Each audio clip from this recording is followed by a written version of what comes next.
Ladies and gentlemen, welcome back to the Justice League podcast.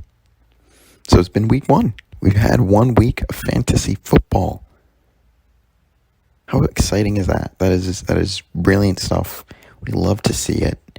What a good week it's been for some people, not for me, but for other people. So let's just get right into football, get right into fantasy, and start talking about what happened and my thoughts and opinions. All right. So I'm just gonna start simple. Let's just start out simple, okay? I might have overhyped my bench. We're gonna start there. I might have overhyped my bench a little bit. It was looking bad after Ronald Jones fumbled and then didn't get back in the game. So he had minus points. That's when the signs were showing how bad my bench might be. So that did not start well. My bench did not start well. However, I will say I'm pretty happy with the performances for my bench. I played Mostert over Chris Carson because it was San Francisco against the Detroit Lions, and so that was just going to be a bloodbath. But it was not really my fault that Mostert got injured very early on in the game. I mean, his first 2 carries, he had 20 yards from them. So I'm pretty sure he would have had at least 1,000 yards rushing against the Lions, especially since San Fran's, the guy that ended up running for San Fran most of the time, Eli Mitchell, ran for 104 yards and a touchdown. So I am sound. I'm mentally sound in that play. I'm not upset with playing who I did there. Mostert over Carson, that is. It just made Carson just help me make the point that my bench is not too bad. Javonte Williams was disappointment. Robbie Anderson I'm very proud of him, even though it was only 1 reception, like 150-yard, 7 touchdown. Don't know if he even got targeted besides that. So that was kind of a bummer, but I'll have to take that. I mean, he sat on my bench, so I guess in a way I'm happy that I didn't play him because he just had that 1 reception. I don't know where I can see targeting stats, but Christian McCaffrey was targeted way more. Same with DJ Moore, which I'm kind of bummed about. But maybe Robbie Anderson will get some more looks later. And then Deebo Samuel, I thought, I was pretty happy with that pick. And again, it was against Detroit, so we'll see. But hopefully he can maintain that level of production. Because, I mean, he's only a third-year wide receiver. This is literally his 3rd year in the league. And last year he was out all season with injury. So, I mean, he still has great potential. Boom. Zach Moss ended up going out, which was a bummer. And then Darnell Mooney didn't do anything. So I dropped Le'Veon Bell because I was overthinking it. I picked up Le'Veon Bell. I dropped Darnell Mooney. And then I was like, you know what? Why am I picking up Le'Veon Bell? He's on the practice squad. And so I dropped him. And then I was like, at the same time, I was overthinking about so much. I was like, oh, but what if Bell ends up going off? And then, of course, guess what happens? The Baltimore running backs all get injured. So Le'Veon's is second on the depth chart now. Ay. So anyways, I was definitely overthinking that. So I guess that's that for my bench. Jones and Zach Moss were the big L's. So anyways, it looks like Zach is going to be right. I might be dropping most of my bench because the 2 guys I'm 100% dropping is going to be Jones and Zach Moss. They're off my team. So that is basically 1/4 of my bench drops after the first week. So it is definitely trending for me to be done with all of my bench by week 5. But I'll try my best. All right. So now we started simple. So now let's get into some gray area. I think ESPN totally disrespected my team. They might have been right about my team. That's the point I wanted to make. They might have been right. I had one of the worst points in the league this week, so that was a bummer to see. I did not break 80, and that is the first time. I'm pretty sure every game last season I broke 80, so that is the first time since 2019, I think. Let me just check that, make sure I'm right. first time since 2018 that I did not break 80. Indeed, that is correct. So that is a bummer. I'm not happy about that. So ESPN might have been right, but I do want to say I would like an apology from everyone in the league. I would very sincerely like everyone to come up to me and say, Johnny, I apologize. You're right about the quarterback situation. Because the quarterback that I picked up and started this week, Kirk Cousins, not only did he beat Justin Herbert and Aaron Rodgers, the two guys that I passed on, he beat their combined score. Aaron Rodgers had 1.32 points this week. Justin Herbert had 13 points this week. Kirk Cousins had 22 points this week. So what do you have to say about that? I think I deserve an apology. I think I made a perfectly fine pick. And you guys can all sit there with two QBs on the bench. I knew someone was going to crack. Aaron already cracked week 1. He already cracked. He dropped Joe Burrow. So there we go. There's another player that I can just have. I mean, there is so many good quarterbacks out there still that I can pick up. And not great, not fantastic, just good. Joe Burrow is there. Tua is there. Tua had a decent game. Mac Jones had a decent game. Zach Wilson had a decent game. Daniel Jones. I mean, all these guys are scoring better than freaking Justin Herbert and Aaron Rodgers. Obviously, I don't think that's going to happen every week, but like even Jared Goff played well. Sam Darnold played well. So I'm not worried about my quarterback situation. I can easily streamline a quarterback week in, week out if I need to. So I would like a formal apology. Thank you very much. On the other hand, though, my running backs, that's what I was building my team based on my running backs, and they really let me down. Aaron Jones, 2.2 points. Antonio Gibson, 8.8 points. Not very pleased with that. So let's hope they can turn it around. Because if they do, I think my team will be in a good spot. I've got some depth at wide receiver, like Robbie Anderson and Deebo Samuel. They're both on my bench. CeeDee Lamb had a great game. Cortland Sutton, I'm going to hope that was just a bad game. Maybe they'll start passing to him more. But if not, like I said, I've got depth. Dallas Goedert ended up having a great game for me. So I'll take that. All right, so that was basically everything I wanted to get off my chest about my team. Anything else I really want to say about my team? Not really. I'm pretty not satisfied. But then I did say it was going to be a week to see who was going to step up for me, and I think I got a good vision of that, because I think Chris Carson, I mean, if he doesn't fumble, he's always fumbling, so hopefully he starts getting some ball security.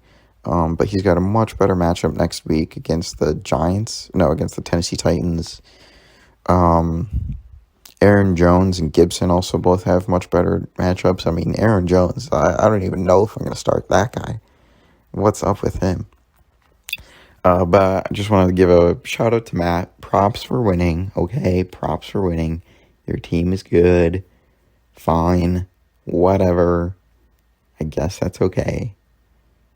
But don't expect this to be, something long-term, buddy. Don't expect much. Because I'm coming back with a vengeance. I'll see you in week 10, baby. I'll see you there. All right, next game, since not all the games are finished, but this one game is, and I gotta apologize. I gotta apologize to both team managers here. Last week, I said this was going to be the toilet bowl, and I was thoroughly wrong. I was very much wrong. So, if you can't tell, it's Morning Chubb versus B-Ham Stinky G-Rats. They both played great. And like I said, I gotta apologize. Final score, B-Ham Stinky G-Rats take it 109.7 to 104.38. Both teams playing excellently. They both blew my team out of the water. I stood no chance. I don't know if Alex ended up setting his lineup, but I do know he made a couple moves. So I think he ended up, checking. I'm sure he ended up checking his lineup. But his team played a great game. I mean, Dalvin Cook played decent. DeAndre Swift was like one of the best players on his team. And then Adam Thielen, as a result of my boy Kirk Cousins, had a great game. And then BM Stinky G-Rats. Fantastic. Phenomenal stuff. 109.7 to start the season. Well done, mate. Well done. Key names are obviously Christian McCaffrey, Amari Cooper, and well on you for sneaking in Brandon Cooks there, man. Well on you.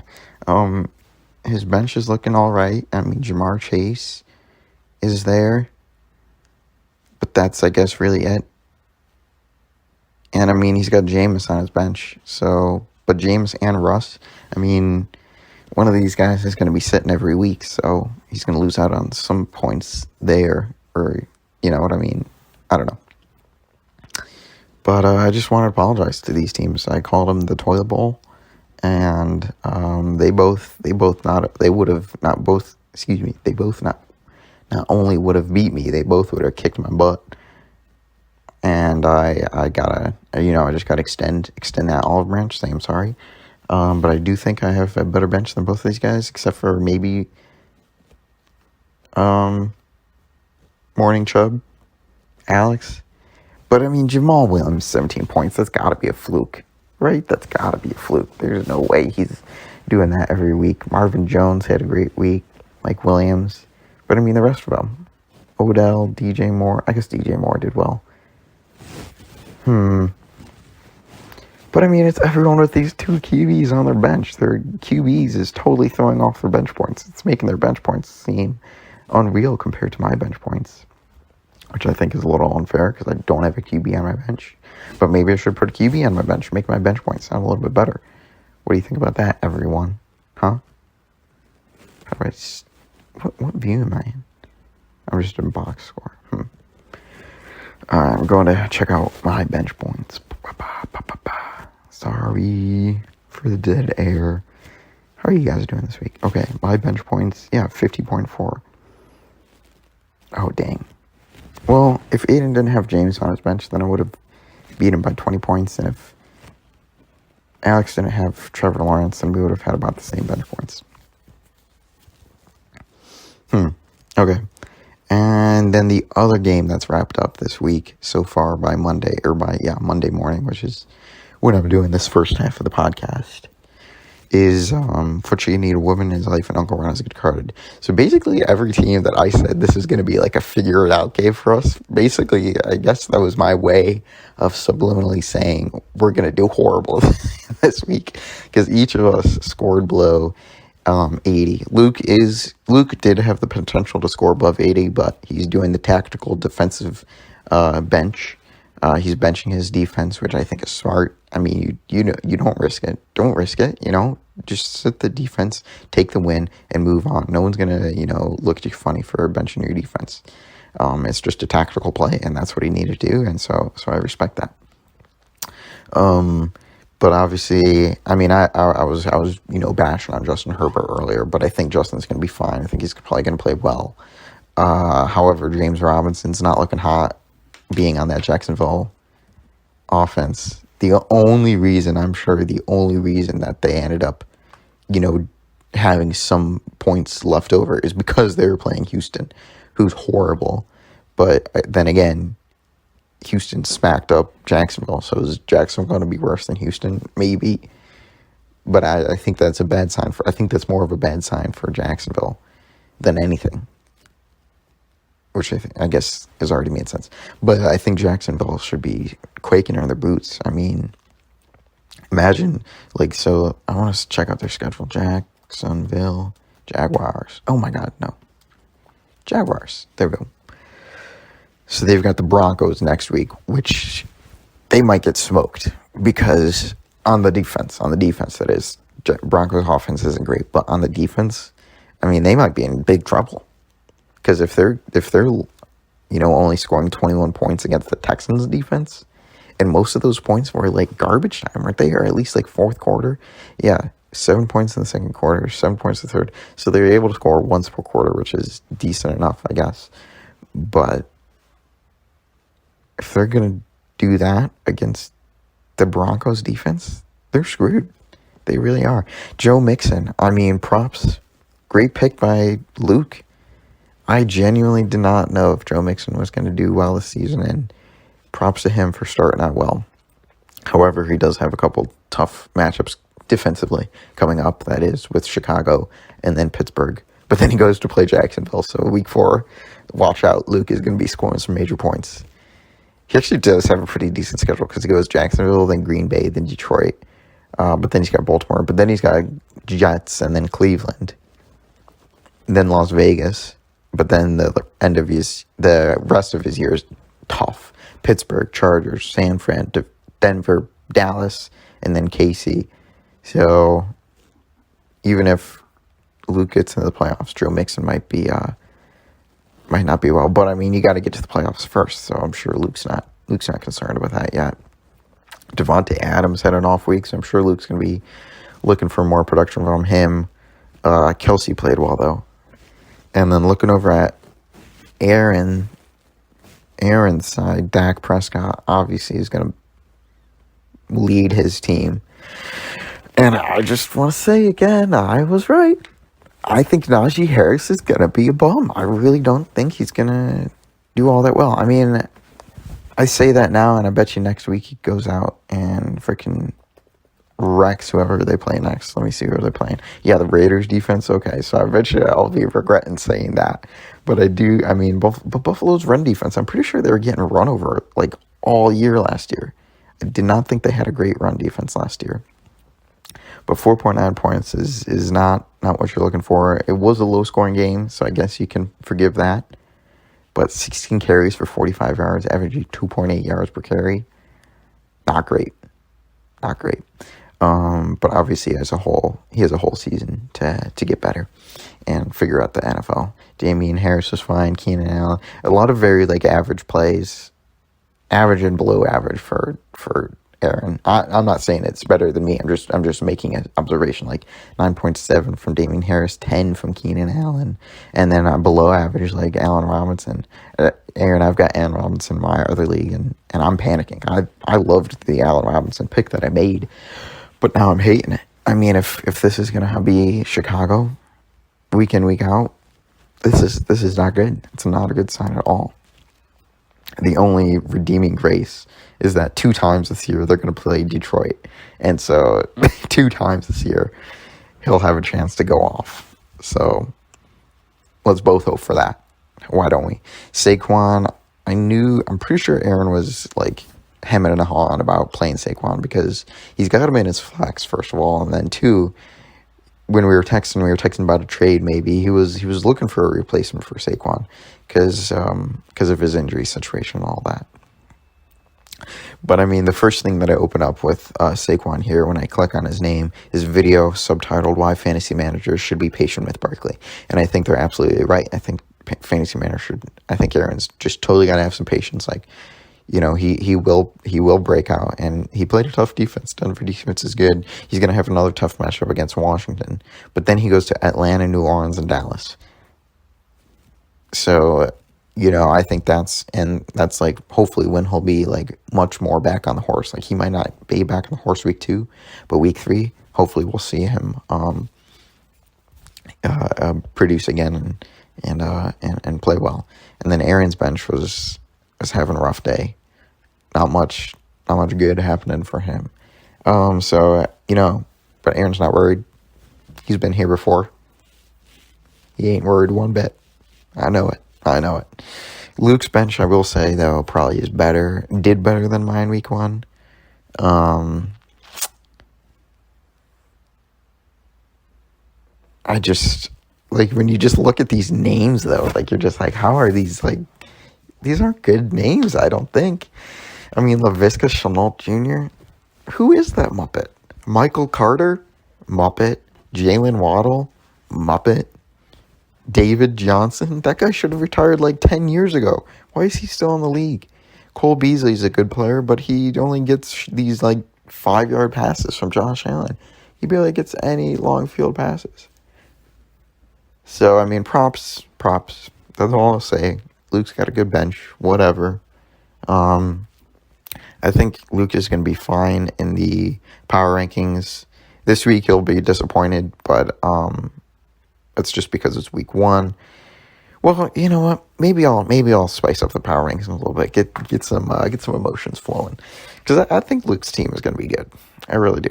Aaron's team I think is going to be fine. I think it's just going to take a couple waiver wire pickups, and then Aaron's team is going to go off. But like right now, he had a bad week. But like I said, I think after a couple waiver wires, he's going to figure it out. Najee Harris is going to start booming. Saquon Barkley is going to start getting numbers back. So I don't think he's got anything to worry about. I guess there's two more games that I guess are quote unquote up in the air. They're really not. We'll start with Cut My Nuts versus Dan Bites Kneecaps. The only reason this is up in the air is because it's Lamar Jackson playing Las Vegas defense. And by that, I mean Lamar Jackson could pop off. We really don't know what Jackson and the Baltimore offense is going to do this year because they've had so many of those injuries. So he may not pop off, but he could pop off. So, that's why I'm kind of waiting to see, because I mean, even if he gets like 20 points and then Justin Tucker gets 10 points from a couple field goals made and a couple point after attempts made, that'd put him at 83 points, which would be, above me, it would be above Luke, it'd be above Aaron. So overall, he'd have a good week. Because, I mean, his team didn't grow all that well, but Austin Eckler had a fine week. T. Higgins had a good week. Deontay Johnson had a good week. His defense played well. I mean, if he had Matt Stafford in there right now, he'd be at, what would he be at? He'd be at 77 points with a kicker still to go. So he'd be pretty confident that he'd be reaching the 80s. There is, I guess, a small chance that Lamar Jackson gets like 30 points, Justin Tucker gets like 10, and then he starts challenging Tristan. But I think pretty much Tristan's got it in the bag. I definitely have to give a shout out to Tristan. I can definitely review his team so far. I mean, he had a great week one. I think he'll be very satisfied with his week one. I mean, only 1, 2, 3 teams performed. Okay, I will say, why did he play the Packers defense against New Orleans Saints? I think that's not a great play. I think I know why he did. I think he was thinking Jameis might not pop off, which is fair. Because, I mean, it's Jameis. He threw 30 interceptions one year. He was probably banking on Jameis throwing a couple picks. But I don't know. I still wouldn't have played the Packers defense is all right. It's all right. It's not like all-star level.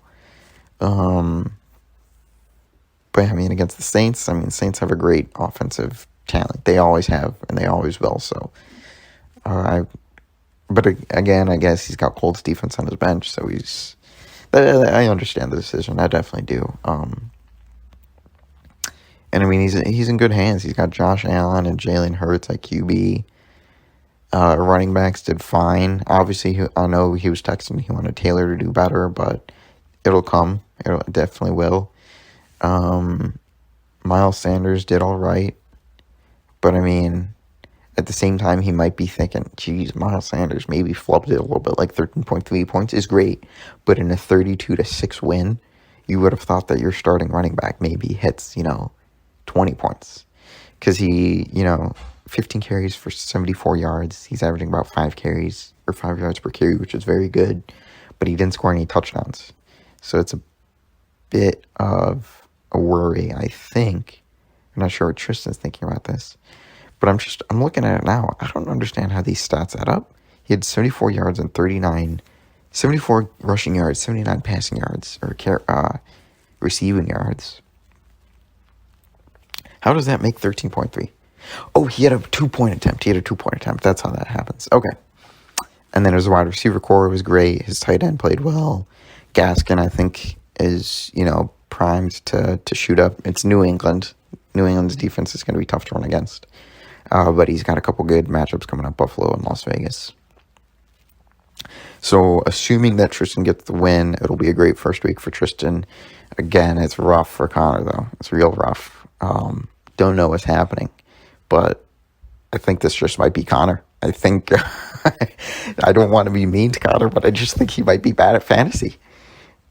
And I've tried to give him the benefit of the doubt, like 2019 and 2020. I was trying to, given the benefit of the doubt, like a little bit of a championship, even though he didn't win the championship, a little bit of a first season hangover.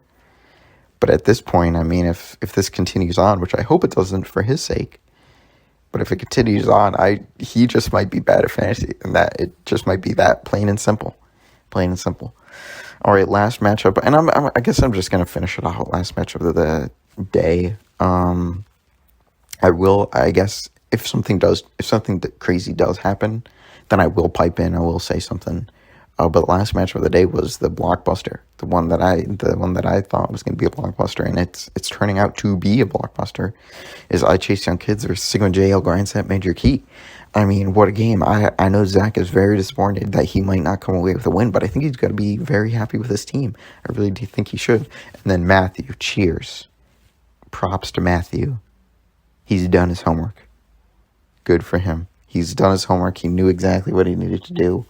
He played the right players, and he's got the best bench in the league. Undoubtedly, Matthew's got the best bench in the league. I think Matthew will be absolutely buzzing about this week 1 performance. And I mean, the worst probably. He's still got 2 players left to go, and he's at 108 points. So I think the worst performance, even if these 2 guys flub, I think the worst performance that he's going to be looking at is going to be Stephon Diggs, only getting 6.9 points. And I think deservedly so. I think for sure Stephon Diggs should be getting more points than that. And I think for sure he will. I mean, he will have Miami, which maybe is not going to be favorable. Then Washington, which also may not be favorable. But then after that, Houston, Kansas City, Tennessee, Miami, again, okay, that's fine. Jacksonville, New York Jets, Indiana, New Orleans, New England. So he's got so much to look forward to. Stephon Diggs his time will come. But otherwise, I mean, all around solid performance from his team. And like I said, Patrick Mahomes versus Kyler Murray, that was going to be the matchup to watch. And Kyler Murray just edged it out. 33.56 points for Kyler Murray. 33.28 for Patrick Mahomes. So Kyler Murray just edges out. Zach gets the advantage there. But the shock of the week has got to be Derrick Henry. I mean, Stephon Diggs and Derrick Henry are both bad, but Derrick Henry, 7.7 points. I mean, just horrible. Really bad.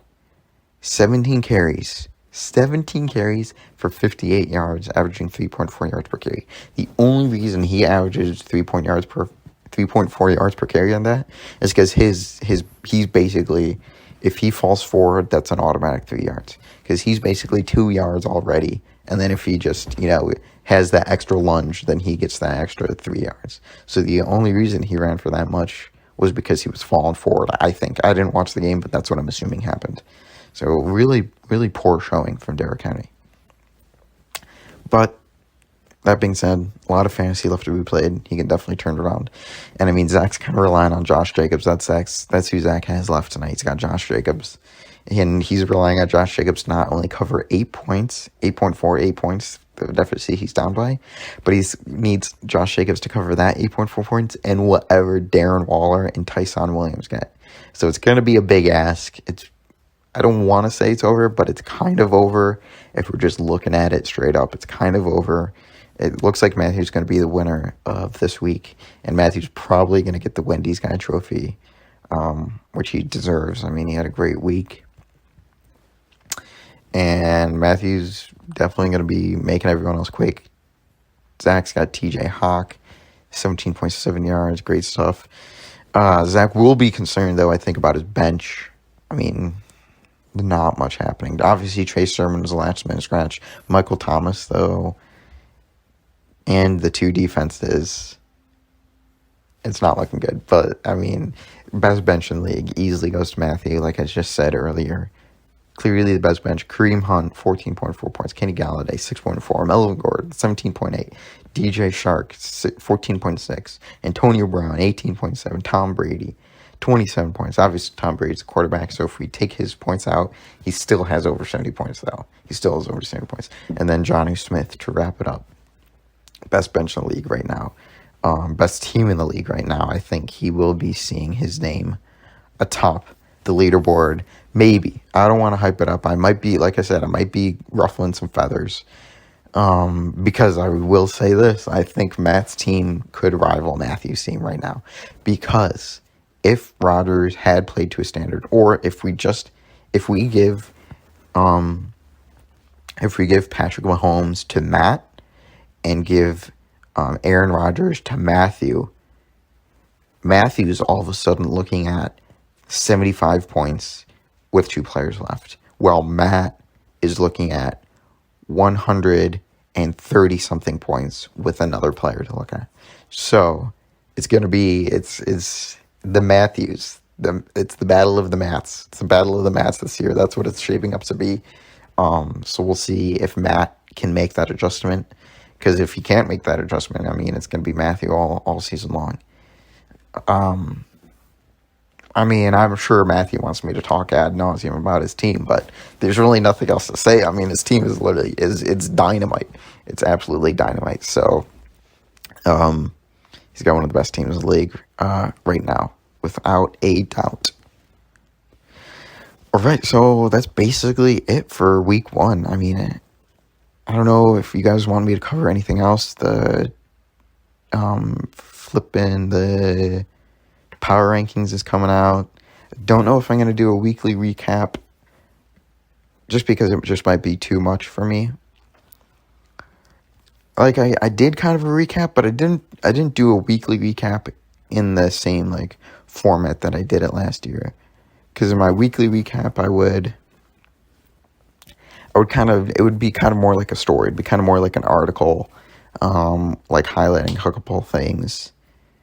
So I don't know. I mean, it is fun to do, but we'll see if I'm feeling it. I mean, it'll come down to tomorrow. Like if tomorrow, which is Tuesday, and that's when the power rankings are going to come out. If the power rankings come out, and I'm feeling it, like when I'm writing the power rankings and I'm feeling it, then I'll do it. But otherwise, the weekly recap might be done. But let me know in the comments if I should do the weekly recap still. Anything else I really need to go over? I don't know. I guess I can go over the free agents. So let's do that next. All right, I am getting parched. I'm definitely getting parched. I've been talking a lot. I'm out of water, so I'm panicking a little bit. I'm not gonna lie, I'm panicking. So I'm gonna take a quick sip.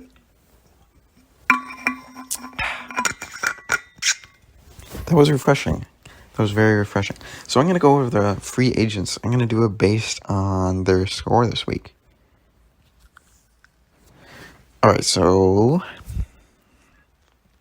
out of the let me just go to flex so I don't get the QBs in there. Oh, wow. Wow. Okay, so it starts with Gronk, which I watched that game live, so I knew he was going to do it. Would I pick up Gronk, though? No. I want to see him do it one more week, or I want to see him if he gets 6 points next week. If he gets 6 points next week, I'm adding him to my team. He's going to be my new tight end. He's on the team if he gets 6 points. And the reason I'm saying 6 points, 6 points, is because that means if he gets 1 touchdown next week, if he gets a look towards the end zone, that's good enough for me. I'm taking him. But I think is the reason I was saying wow is because the next highest scoring flex player was Christian Kirk. I mean, I've been waiting for this dude to have a big game forever. I drafted him like 3 years in a row, I swear. And he's never been good. And then finally, he goes undrafted in our league, and he finally goes off. I'll put a little watch on him. I'm still not looking to pick him up, though, even though their offense is kind of electric. But he's got D-Hop rivaling him, so I think it's just going to be tough. And then same can be said for Sterling Shepard. I'm pretty sure this guy, went drafted for like the past 4 years. I feel like he's been in the league forever, and he's never done anything. And then this week 1 against the Broncos, he goes off, gets 17.3 points. All right. I guess I'm going to add him to my watch list. Zach Pascal did well. Not adding him. Mark Ingram did fine. Probably won't add him. Juwan Johnson at tight end, though, did well. I might be looking at him.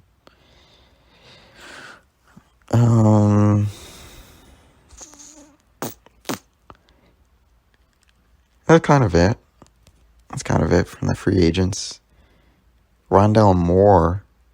See, I mean, I was just listening to PMT and they said Rondell Moore is electric, so that makes me want to claim him. But I don't know. I'm going to put a flag on him. I'm going to watch him. If someone takes him, that's fine. I'm not going to be concerned about it. All right. Let's see who was good on defense. Oh, the Cardinals. Okay, that makes sense. Saints had a good defense. Okay, that makes sense. Eagles, that makes sense too. So what can we take away from this is pick up whoever is playing Atlanta. I think that's a safe bet. So let's see. Atlanta Falcons. This comes out after the waivers, so that's why I'm not that concerned about saying some of these names. So they play the Buccaneers. Okay, so Zach's defense is about to go off. Then they play the Giants, then the Washington football team. Don't know who has the football team's defense, but they're going to go off in week 4. Then they got the Jets, the Dolphins. So I'm going to be looking to pick up the Dolphins defense. Patriots on November 18th. That could be a good streamline option. The reason I'm like a Giants, I don't know. Do I need it? Like the Giants defense isn't great. I don't think they're good enough to really. Same with the Jets defense and Panthers defense. Those are the kind of the games that I skipped over there. All right. I got a little too excited about that. I thought there was going to be more better defenses playing the Falcons. I was looking at the Chargers. I wanted to see what they did, and they did fine, the Charger defense, because they got that new head coach who's supposed to be like a defense guru. They got 6 points. They got a fumble recovery and a sack. They only allowed 16 points, so that's pretty good. But, I mean, their next lineups are Dallas and Kansas City. So, why bother? Why bother picking up against Dallas and Kansas City? I might be looking towards them week 4 against Las Vegas. And then Cleveland and then Baltimore.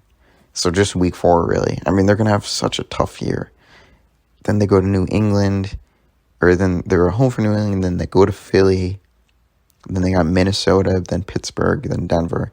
So maybe like week 10 through 12, that'd be a good stretch to get them. But dang, I mean, like, I'm just not seeing the matchups that I want to see from some of these defenses.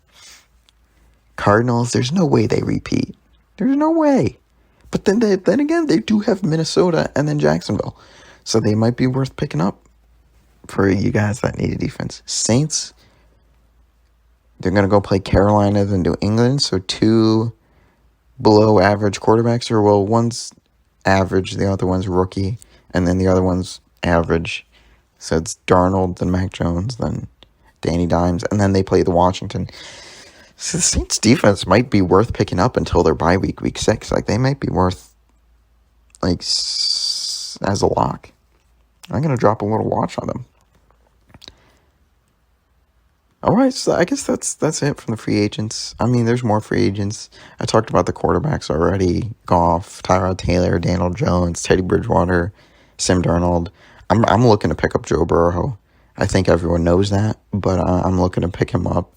I mean, Mac Jones is kind of also in my sights. He only got 15 points, but I think that was his first NFL game. So he didn't throw an interception. He didn't fumble the ball. He went 29 for 39 for 281 yards and a touchdown. I mean, that's good enough. But he'd also be kind of streamlined. Like, if I did pick him up this week, I would 100% drop him before he plays New Orleans, because then he goes New Orleans, Tampa Bay, but then pick him up against for Houston probably. Tua, I'm kind of looking at. Did he have a good game? Not really. But he did run a rushing touchdown in. Yeah. Baker was the guy that I drafted, but I was dropping him all the way. There's no way I was keeping Baker on my team. So that's pretty much it. That was kind of boring segment. Sorry about that one, but it was filler. I needed it in there. We were trying to get to 50 minutes today, and nothing else really happened. Because I'm not going to be able to see the waiver additions, I guess, unless I record like the last little bit of this podcast after the waivers happen. Other than that, I guess we can look at who's trending. Footchiken Need a Woman in his life got bumped to number 1, while Chase Young Kids got bumped to number 2. That is stupid. That's dumb. New South Charlie stays in 3. Cut My Nuts stays in 4. That's fair. Beham Stinky Jews goes down to 8. What is ESPN on? This is crazy. Sigma definitely deserves a move out from 6 to 5. But, I mean, yeah, what? Only one position's a little... I would have moved Sigma JL up to like 2 or 3. And that's conservative.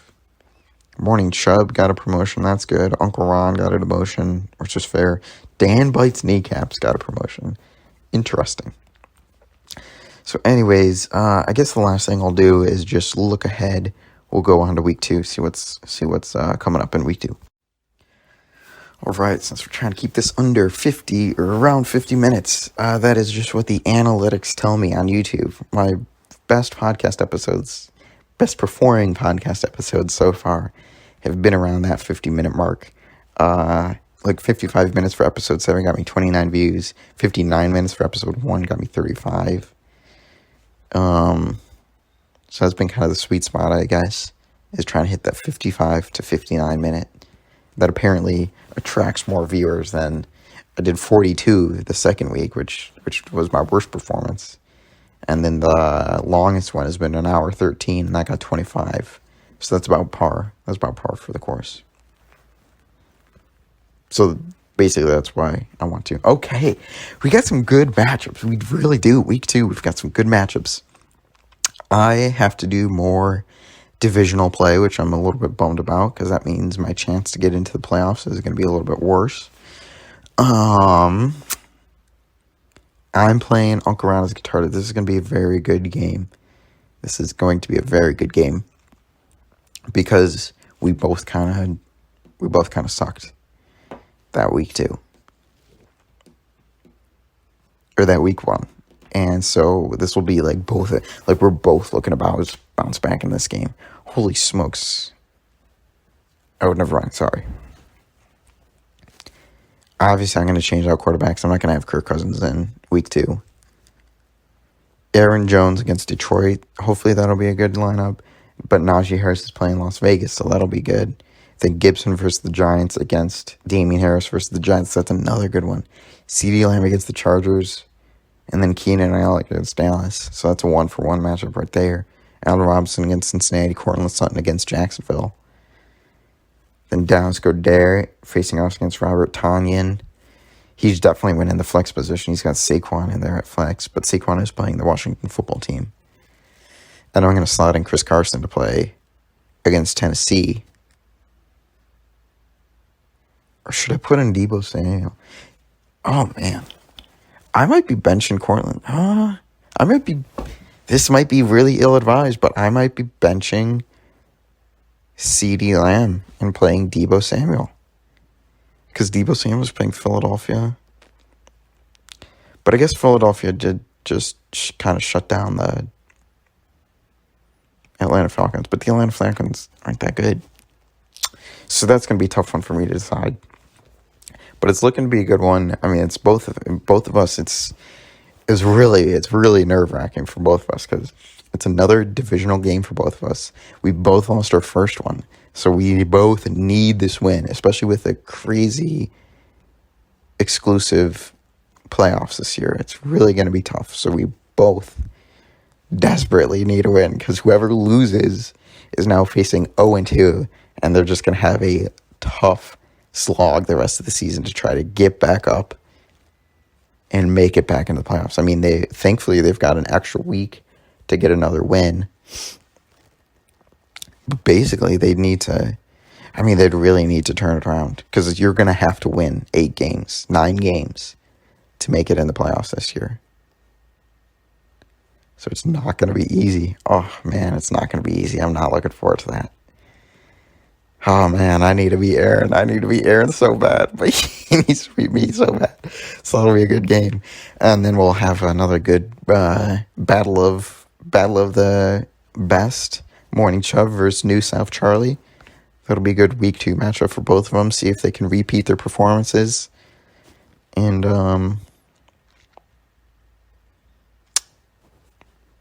see who's going to win. And then we've got the age-old rivalry, Sigma JL Grindstone against footchiken Needle Woman's Life. Oh, boy.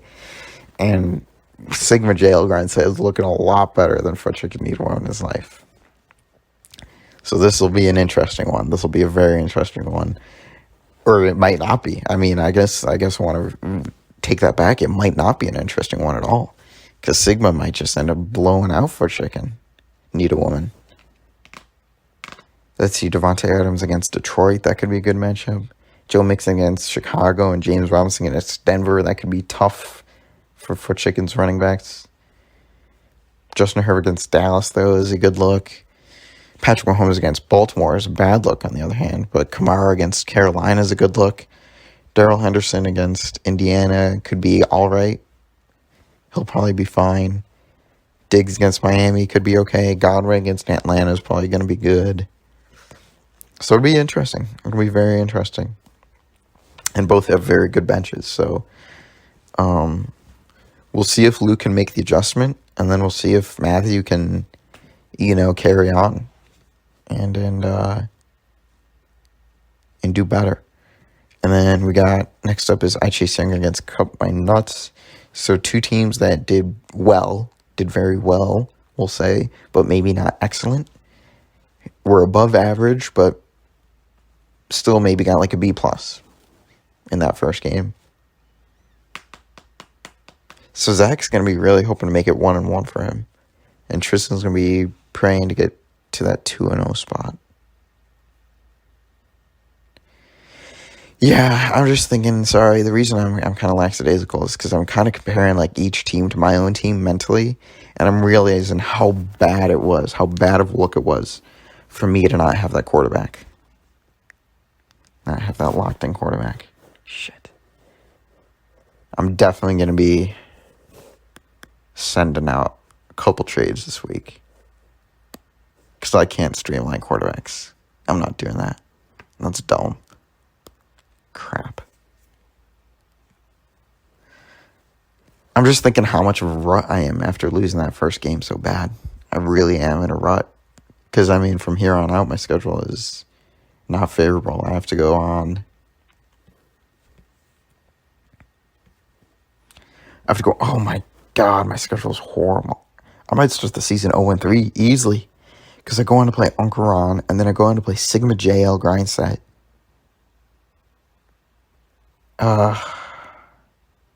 Could easily start 0-3.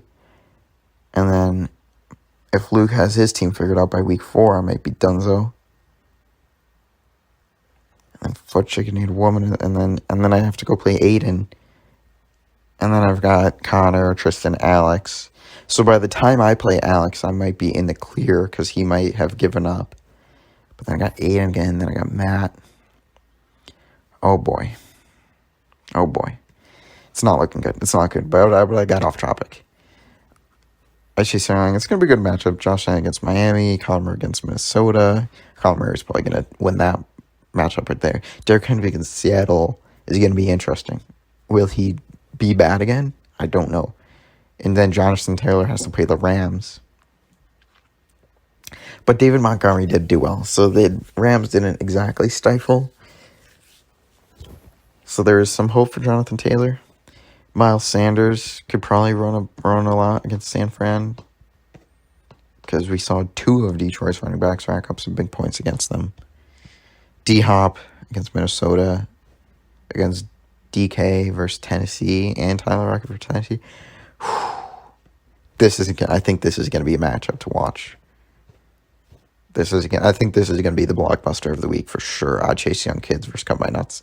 Morning Chubb versus New South Charlie is going to be good, but this is going to be the blockbuster. I Chase Young Kids involved in another blockbuster game. I'm sure he's excited to hear it. Obviously, he doesn't want to lose them, but at least he's involved in these, high stakes games that mean a lot to the league and what's going to happen in the league's future. But he could be digging himself in a rut too. If he goes 0-2, obviously it's not a great start, but he's got the team to turn around. That's the thing. He's got the team to turn around. I don't. Because if he starts 0-2, he does have to go on to play Aidan and then Alex. So that could be tough. He's going to have 2 more tough matchups. But then he's got Dan by the Kneecaps, New South Charlie, footchiken, Uncle Ron. So that's 4 winnable games. A little bit more winnable, I guess, is what I'm trying to say, than the previous 3. But then you got Sigma, then Cut My Nuts again. So if he goes 0-2, Zach could be digging himself in a rut as well. But he's got the team. He's got the team to turn it around. I mean, Terry McLaurin against the Giants.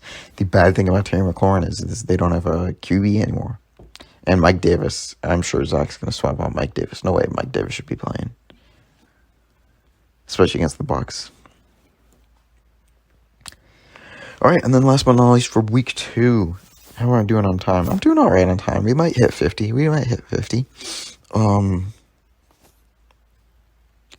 Last but not least, we got Beham Sticky Jurassic against Dan Bites Kneecaps. Not that big of a blockbuster. Some good matchups going on, like Christian McCaffrey against New Orleans, Jefferson against the Cardinals, Lamar Jackson against Kansas City, Austin Eckler against Dallas, Mike Evans against Tampa Bay. So there's some potential for some high scoring in here. But I guess we'll start here. We'll start here where I can make my picks. I'm picking Beham Sigurds. Sorry, Dan Bites Kneecaps, Connor. I respect you as a person and as a sports fan and as a sports bettor. But in fantasy right now, I feel bad. I mean, this is going to sound so harsh, but I'm starting to lose respect. All right, moving on. I chase young kids versus Cut My Nuts. As you can probably tell, I was mentally choosing Tristan to win that game because I was already saying how Zach's going to be in a rut, 0-2. So I'm taking Tristan, and I feel bad, Zach. Well, I'm taking Tristan just because I think it's going to be unlucky. I think your team's going to do well again, but I just think Tristan's team is going to go off. I think he's primed to go off. And I hope you don't take that offense, but I'm taking Cut My Nuts in that game. Sigma JL Grandstand against footchiken one. That one's easy. Sigma JL Grandstand. Sorry, Luke. New South Charlie versus Morning Chubb. That one's going to be close, but I got to go New South Charlie. It would be much better if Matt went 2-0 to start the season. And I could be like, oh, well, I just lost to a really good team week 1. Than to have Matt drop a goose egg the next game.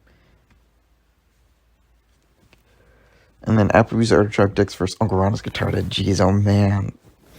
I mean, Aaron's got all the check marks, so when it gives you a comparison, Aaron's got all the advantage check marks right now. He's got QB, RB1, RB2.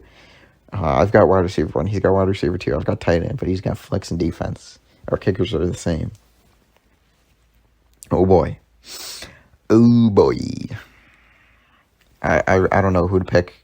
It's bad juju if I pick myself, but then I'm trying the reverse psychology if I pick Aaron. I'm just going to go. ESPN has me -1. I still think I'm going to be figuring it out. I really do. I think. But Aaron's still going to be figuring it out too.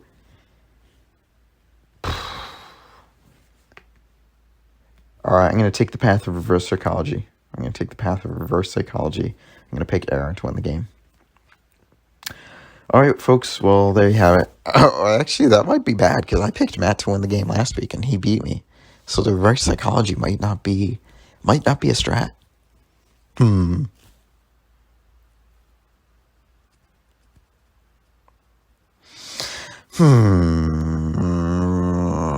right, I'm still gonna pick Aaron this week, but if I lose, then I'm abandoning the reverse psychology and I'm picking myself for the rest of the season. How does that sound? All right. Ladies and gentlemen, that has been week 7, episode 7. But week 1, first, finally, we're 8 episodes in, and we finally had the first week of fantasy football. Whew, it's finally here. All right, we've got a lot of fantasy left to play. I think it was a decent week overall, and I can't wait to see you guys again next week. Go fantasy, go Justice League.